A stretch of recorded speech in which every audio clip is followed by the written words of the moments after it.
Bet Online is the fastest and easiest way to wager on all your favorite sports contests and events with first to market odds and lines. Now, find reviews and news for every league, including Major League Baseball, NFL, NBA, NHL, combat sports, esports, and even golf. Bet Online continues to be the top online resource for all sports information from live in-game betting props and futures. Head to Bet Online today or use your mobile device to join today and make your first sports bet. Now, use our promo code BLEAV50 to receive your 50%.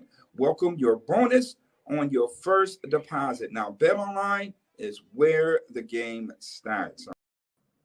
What's going on, Bills Mafia? Welcome to another episode of Believe in Bills. It's week 5, or week 5 just finished, and we got yet another win. So shout out to the guys over at Bet Online. The show's presented by Bet Online. We've got, again, 2 legends in the house as always. Legend Ruben Brown and Muki Hawkins. What's going on, guys? How y'all feeling after a big win? Victory Monday. Absolutely. Definitely, baby. Victory Mondays, man. It's always beautiful. This is probably like the best Mondays you could ever want to be a part of. Oh, I love them Victory Mondays, man. You get to, stretch a little bit. Even when you sore, it feel good. And so I named this podcast Domination Part 3, right? Yeah. Because this is our 4th win, but this is our 3rd game where we have dominated the opponent. Really the 4th game, but one of the games we lost. So can't really count that. But Domination Part 3, the Buffalo Bills defeated the Pittsburgh Steelers 38-3. Josh Allen had 350 yards at halftime. Gabriel Davis had 160. It was just a mess. It was a mess. Luke, what did you feel about that game? What was your thoughts? Let's just talk about the first half, because this is what we really need to talk about. What was your thoughts on the first half of that game? Well, I mean, the 3rd play of the game, 2nd play of the game, it was pretty much over, right? 98 yards later, tying the record with T.O. and Fitzpatrick, It was good to see Gabe Davis, snap out of his funk. We all know that he was battling an ankle injury, and, for him to go out there and make plays the way he did is definitely something, that we definitely is happy to see going into Kansas City. So, Bills came out and played how a Super Bowl contending team should play and dominate your opponent from start to finish. Absolutely. Now I was at the game, so it was kind of crazy, right? Picture this: you see the plane flying overboard, fireworks going off. It's a crazy environment, and then Tywan Jones drops the kickoff return. And he can't find the ball, and then it gets hit at the 2, and then an incomplete pass, and then Devin Singletary gets no yards on the run, and then all of a sudden, explosion, and everybody in the crowd literally goes, "Wow!" Ruben, what was your thoughts in that moment? That stadium had to be rocking. It was. I mean, I know the energy that the Bills fans bring to the games when they're excited, just in general. But for that sequence of plays to have happened that early in the game when the fans are getting ready to get rocking, oh man, that's like an explosion, like a nuclear bomb just went off in the middle of that stadium when he threw that pass from the end zone. So the good thing is the Bills are doing what a championship team does, is you come out from get-go. You're attacking. You attack from play 1 and don't let up. So that makes everyone that faces you nervous, because they know you're coming for a knockout blow from the get-go. You're not going to waste any time. We're going to get back there and let Josh throw that bomb, let skilled receivers run underneath that ball and catch it and take it away in some cases. But give them a chance to fight for it. But Josh is one of the best deep ball throwers in the NFL today, right now. I've seen some of the best. And for him, the way he's able to throw that deep ball and then connect, he is on point. Yeah, absolutely. I mean, he started off his career, and everybody was talking about how he couldn't be accurate throwing deep, and he has made the requisite changes to be able to be dominant in that particular area, in most areas of the quarterback position, to be quite honest. And if you look at it, like like Mook said, he snapped out of his funk, right? Josh considers Gabriel Davis wide receiver 1A, or I'm sorry, 1B, as opposed to wide receiver 2. What was funny about that 98-yard play is that they actually tried to double team him, and he just split the defenders and took off. Like how good could Gabriel Davis potentially be, Mook?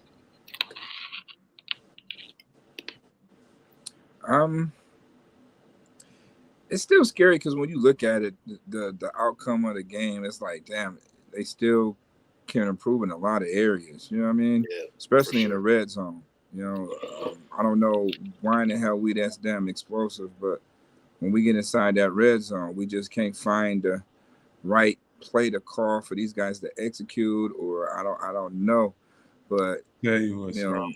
It's just that that's a problem. I talked to the coach today about it, and he just said basically that's just I guess getting in the feel of the floor of the game, and making sure you put them in the right position to go out and execute. So they need to figure that out. They definitely need to figure that one out. You got too many weapons not to be effective inside the red zone. You know what I mean? And because any other team, we can't afford to do that against Kansas City. You don't come away with points. We got that turnover. On the flip side, when we had to kick the ball back to them, and we didn't get no points there.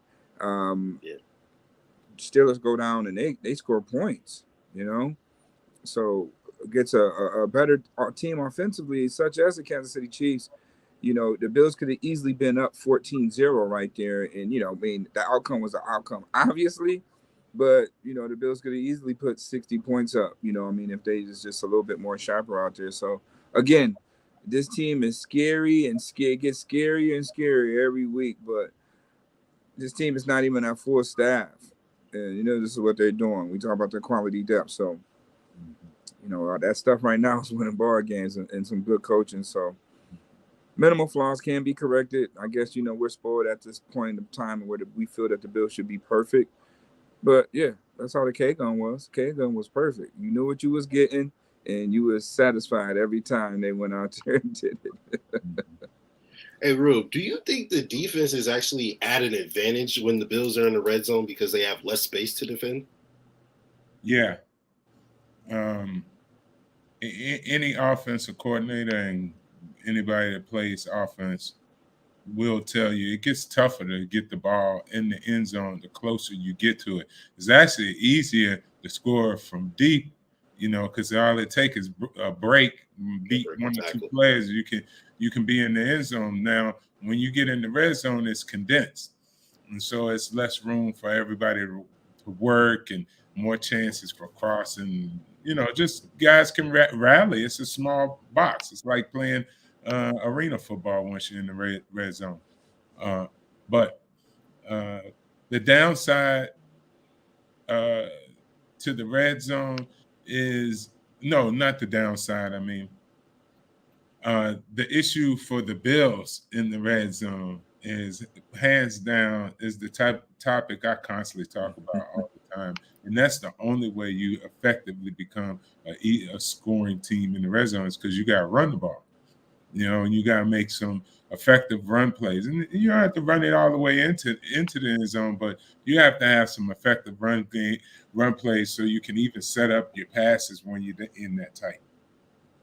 Yeah, absolutely. Yeah. And with that being said, we actually have a special guest tonight. Of course, he joined us on our last episode, Mr. Alan Saunders from the PGA Steelers Now. How you doing, Alan? You muted. I'm doing good. What's up, guys? All good. You know everybody over here celebrating and toasting. I know you probably got the ice pack on you. I'm just recovering from that drive home, man. That's all. Yeah, that drive it'll wear you out a little bit. Yeah. Alan, let me ask you. I said this on Twitter earlier today, but like when I think back on the game, I look at Kenny Pickett's performance and it really wasn't that bad to me. What did you think of his performance?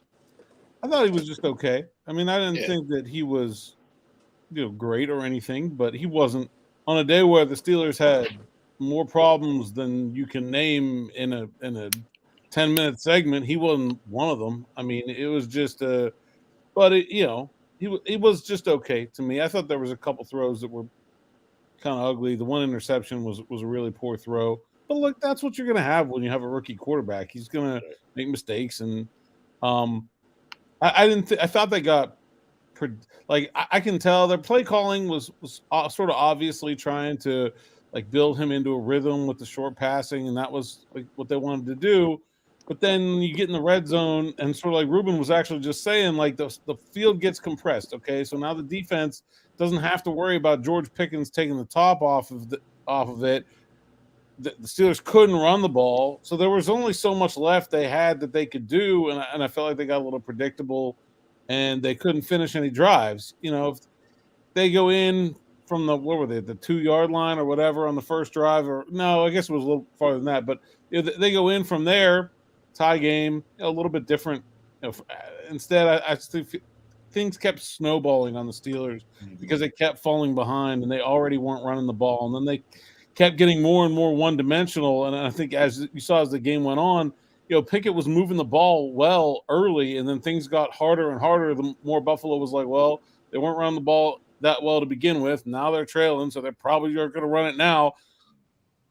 DeMar Hamlin was 12, 14 yards back the whole game, just playing safety way back there. So, I just feel like it was a it was a kind of game where the Steelers defense and I'm sorry, the Steelers offense just kind of got behind and then wasn't ever able to overcome that. But I didn't think Kenny was a big problem. He was okay though. No, I think you put it well when you mentioned how once you get behind, it's kind of hard to establish the run game, and the defense kind of knows that the passes come in, and the defensive ends get the pin their ears back. You get the secondary playing back because they know that you have to try to make some plays through the air. Mook, what did you think about our secondary versus? Obviously they only allowed 3 points, so it wasn't a bad game. What did you think about Kyer Elam specifically? Well, that was one of the matchups I was telling everybody that I wanted to see, and it was a good matchup. It was a good matchup. Kyer got the pick, but I guess picking 6 catches, 83 yards. All of them wasn't on Elam, but Elam at the end of the day, he's boy. He is tough on himself. I'll tell you that. He was not happy in the locker room. What do you say? He racked up a lot of tackles in this game. Yeah, that's the bright side of that. And I talked with Coach Frazier about it today. It was just saying, well, John Scott, asked Coach Frazier, and he mentioned to all of us in the media about, he did a lot of good things like, stand, connected with the receiver, making those tackles, and, that 50-50 ball right then and there, he was still connected to the receiver. It's just a matter of, relying on technique and, making a play right there. So, he was overall pleased, but Kyer Elam, it was exactly what I was at the office. He I was that about to heavy in the locker room, but that would only make him nothing but a better player. Other than that, DeMar Hamlin was flying like he said, flying all over the place from 12, 14 yards out. Getting a good whack on Kenny Pickett right there, not getting a flag neither. So hey. You won't be. The way this Bills defense is playing with all these starters is not. You got to give credit where credit's due to the coaching staff for getting those guys prepared to play. But again, it shows you that this defensive line is one of the best around. Yeah, and George Pickens is not an easy task. So I don't think he had a bad game, but I wanted to ask you specifically because I felt like this was the game of the rookies, right? Kyer got his first pick. Khalil Shakir got his first touchdown. James Cook got his first touchdown. What was the locker room like for the young guys after the game? For the younger guys, man, they just going with the flow. They keep stacking up dubs. They having a good time, just enjoying the process right now. Understanding, the locker room and what's in the locker room, and they're just developing. The Bills do a good job of developing their players. So as much as we do want to see James Cook out there, this is probably the time where he get his feet wet. When the Bills was, taking the team to the shed, then that's when you let those guys get in, because at the end of the day, it's really no pressure for them to, produce. But in those moments, they produce. James Cook looked good. He showed you why he needed to be out there, because none of our backs could do what he did on that touchdown run, right? So it's just a matter of time and when he really starts to, that really starts to relay in game when it really matters the most. Yeah. I mean, so there was also a lot of positives coming out of this game for the Bills, obviously. But what was some of the things that maybe they could, shore up in order to go up toe-to-toe against those guys over in Kansas City? Well, Gabe Davis is back. It's good to know that his confidence is up squeaking, especially the last time he was in Kansas City in the game he had. It's good to see that Jordan Phillips did not re-aggravate the hamstring injury, because he's definitely going to be a key factor, with Kansas City. We didn't play Kansas City without him the past 2 games, and I think that he's definitely a deciding factor for that defensive line. Von Miller is Von Miller. Greg Rousseau is playing well on the second year, already at his sack total. So, this is it. This is the game for home field advantage, Rue. What do you think about that? I 100% agree, and they gotta go and win this game. All of these games are important to win. The good thing about this game, just recently, the Bills didn't play down to their opponent. They didn't say, "Hey, we got a rookie quarterback over there. We're just gonna win ever high." They came out and put the foot on the throttle, and they got it done. And when you have wins like that are so lopsided, this actually is a good time to put in younger players and get the ball distributed around, which the Bills haven't had a problem. The passing game, I'm not worried about it. That, like, emerging receivers and stuff, that stuff fluctuates, guys.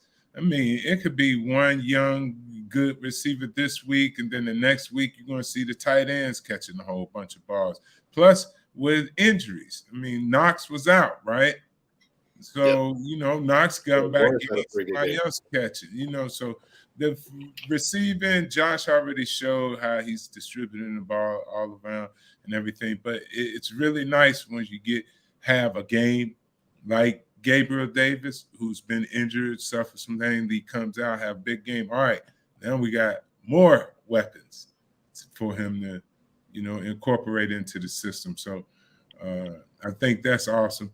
And it also, like I said, gives, younger players a chance to get on the field and catch the vibe of what's happening, just in case some of them might have to step up in Kansas City, which is a big game for them. Yeah, absolutely. Well, Alan, let me talk a little bit more about the Steelers. What do you think were some things that happened in the game that maybe they can take with them to move forward going into the rest of the season?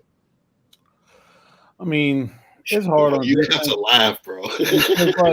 like the defense, they're just so beat up. Like, there's no TJ Watt, Cam Hayward's not 100%. They go into the game without Terrell Edmonds and Keller Witherspoon in the secondary. They lose Cam Sutton and Levi Wallace in the middle of the game.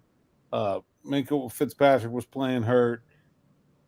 I just think there's very little they can do until they get some of those guys back. I mean, I don't know. Nobody wins games without 5 of their top 7 defensive backs. I mean, the Bills are doing about as good as anybody right now, but the Steelers just don't have that depth. This is a team that's trying to rebuild, and they just do not have guys that that's a really good defense if they're healthy, but they are not that. Yeah. They do not have the depth to deal with the number of injuries they have right now. And so, I mean, I think they got to get healthy. I just don't know that there's much they can do there. On offense, they got to find a way to run the ball. I mean, even though they were losing this whole game, they were still not able to run the ball, even when the Bills weren't even considering it. You look in that third quarter, there were 2 straight drives where the Steelers went run, pass, punt. And the Bills are already up big. The game's already out. That's a time where a giveaway handoff should be 15-yard gain, because the defense is not even worried about it, and they still couldn't run the ball. They got to do something different. I thought Jaylen Warren played better than Najee Harris. I think he's earned some more carries. but they've got to do something different with the run game. I think maybe play some more two tight end. Their wide receivers are very poor blockers, and I didn't think they really contributed at all. Like Chase Claypool had an awful game. I didn't think he really did much of anything positive. So I don't really think it's a big negative if you take him off the field for somebody else that can block. Maybe free up Freiermuth to do some more stuff, although he's hurt too. You know, basically the big things for them are just develop Kenny Pickett, try to get that defense healthy, get through these 4 games where they're probably going to lose them all. I mean, I don't know, Miami looks like now maybe that could be winnable since they're also really beat up, but man, like Tampa's coming in, they're going to be big favorites. Philly looks like maybe the best team in the NFC. So, I mean, they're in for a tough ride here. I thought they didn't give up. I thought they showed some fight. You know, that was an easy game to just kind of mail it in, and I like the fact that they. You know, I'm sure it wasn't like well received, but like, hey, the rookie quarterback gets a couple hits, and the line sticks up for him. He sticks up for himself. Like, I thought they showed that they weren't going to give up, and that's going to be important because things are going to continue to be tough for these guys for a little while. This is not easy solutions to the Steelers' problems right now. Well, you look at how. I mean to cut you off, Justus, but Kenny Pickett, just care to talk about his overall? I mean, because everybody was wondering, was he ready to, play, against this type of defense rather than having a veteran, Mr. Trubisky? How do you think he fared in, going forward? What do you think of Pickett there? I mean, I think he has the ability to be a good quarterback in the NFL. I mean, I don't think that it's going to be easy for him. He's got, not a very good offensive line in front of him. He's got receivers that don't always help him out. We saw a bunch of drops. I mean, a bunch of drops. And so, I don't think it's going to be this easy, swift ascent for Kenny. I think if he's going to work at it and keep getting better, he can do that. But, I think it's going to be a process and it's going to take time. And they've got to do better on offense around him. The receivers have to be better. The running game has to be better. He's not the only thing. I said that when they made the change from Trubisky to Pickett. It's like that's not the only problem with the offense, and that's not going to be the whole solution either. But I do think he has shown that he has the ability to be a good NFL quarterback. It's just about building consistency and clean up the turnovers and all that stuff. That's just going to take time. I don't have a lot of hope for this offense to be really good at any point this year, but they can probably get to a point where they can be average and maybe the defense gets healthy. The schedule eases up in the second half. They can win some games, but it's going to take a lot to get there for sure. So you mentioned a lot. You said Kenny Pickett has some promise. You said the schedule gets easier. We know that defense can win them games. Looking at the state of the AFC West isn't what we thought it was going to be. The AFC North isn't really what we thought it was going to be. The AFC South is somehow even worse. Do you see a path for them to maybe make the playoffs? Sure. I mean, if they surprise the Dolphins and then they're sitting at I don't know, what is it? 2 and 6. They can win all the rest of their games after that. But I don't know. I mean, I think that's pretty optimistic looking. I just think it does not look like the AFC North is a very good division, and it doesn't look like any of those teams are really going to run away from them. The Steelers just have to find a way to keep from getting lost way behind the pack. I mean, I watched that game, the end of the game last night, and those two teams weren't lighting it up by any stretch of the imagination. They both kind of struggled. I thought that was a pretty rough game. The Steelers can play with everybody in the division, but they have a tough schedule and they've got to keep pace before they get back to, they got 5 games left against the AFC North. Probably figure they have to win 4 of the 5 to have a real chance of doing something. But they can't, even if they win 4 of the 5, they can't do anything if they're 4 games out when they go into that stretch. They gotta keep pace. They got to find a way to maybe beat Miami or maybe surprise Tampa, who isn't playing that well, even though I think they're pretty good. Philly looks like a monster, though. I mean, I think these next couple of weeks are going to be pretty tough for the Steelers. But I do think there's a possibility. Like, I don't think they should, need to do anything drastic, like give up on the season or anything like that. Like, there's still a lot for them to play for right now. That's for sure. All right.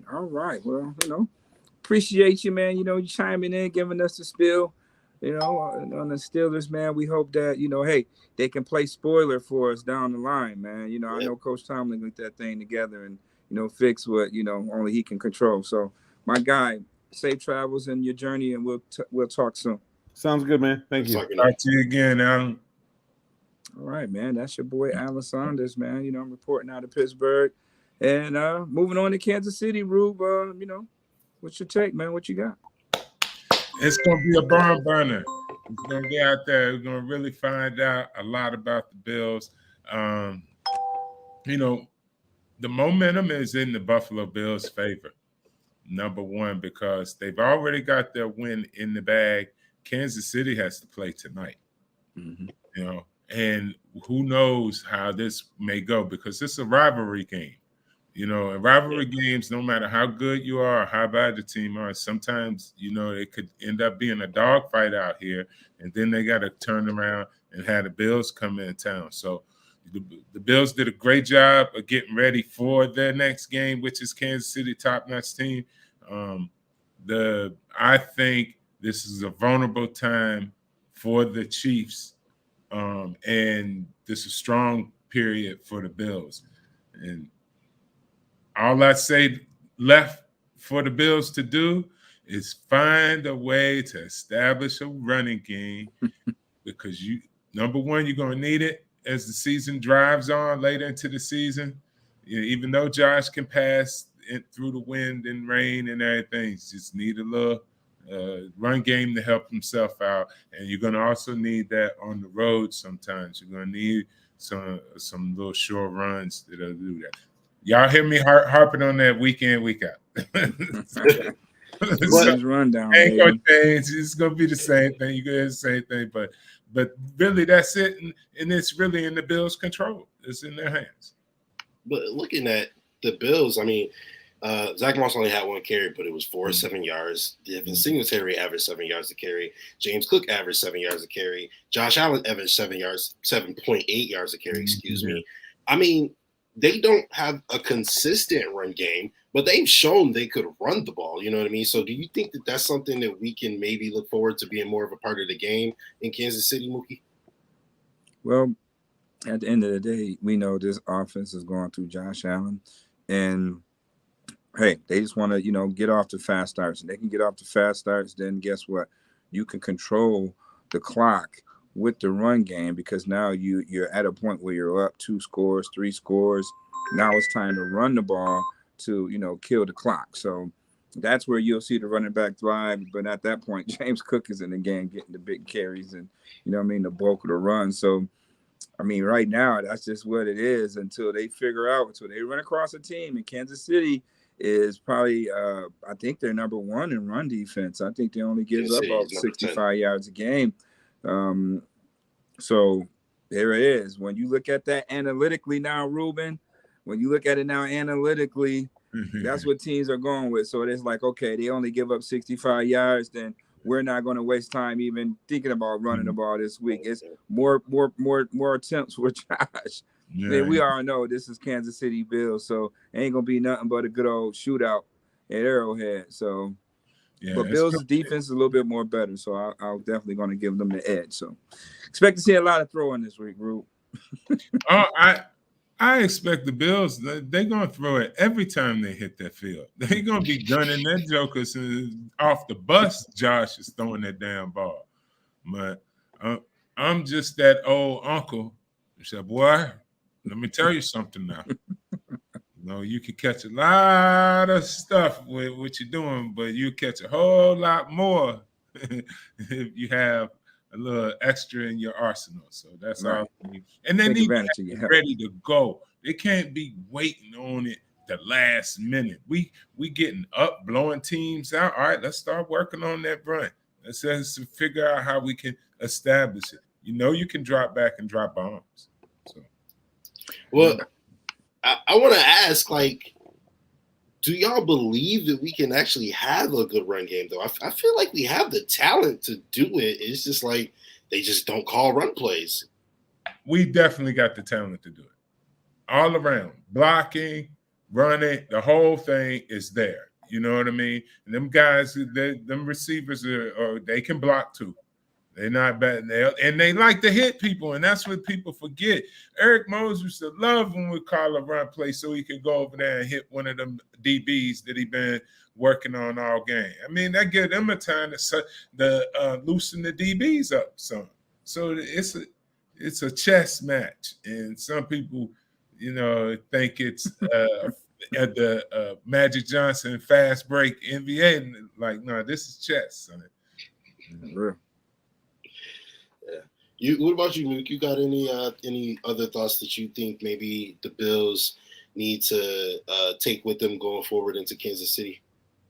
I mean, do we believe we can get a run game? Is this Believe in Bills podcast or what? Of course we can get a run game established, but right now, staying going through the iron with Josh Allen. I did see some nice run designs yesterday versus the Steelers, but I would like to see Devin Singletary running those. James Cook looked damn good in them. Yeah. Let's run them with Devin Singletary, But when you're hot, you're hot. And again, I asked Coach Dorsey, do you get caught up if it ain't broke, don't fix it on just throwing the ball around because you scoring quick early and often, you just dialing it up. And what they do, just dial the damn thing up, So he's going to have to, establish the run at some point.